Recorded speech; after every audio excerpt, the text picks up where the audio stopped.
Varicocele యొక్క లక్షణాలు ఏంటి?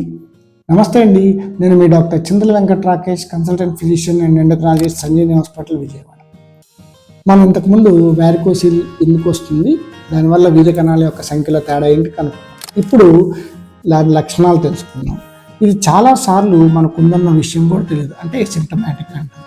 తర్వాత కొంతమందికి మాత్రం అక్కడ ఉబ్బులాగా తెలుస్తుంది, ఎరుపులాగా కనపడవచ్చు. ఆ మిగిలిన సైజుతో అంటే ఆపోజిట్ సైడ్, ఫర్ ఎగ్జాంపుల్ ఎడం పక్క ఉందనుకోండి, కుడి పక్కతో పోల్చుకుంటే ఎడం పక్క వాపు ఎక్కువ కనపడవచ్చు, లేదా డ్రాగింగ్ సెన్సేషన్, ఏదో కిందకి లాగుతున్నట్టు అనిపించవచ్చు. కూర్చొని లెగుస్తున్నప్పుడు లేదా ఎక్కువసేపు నిల్చున్నప్పుడు అక్కడ సన్నటి నిల్లపిలాగా అనిపించవచ్చు.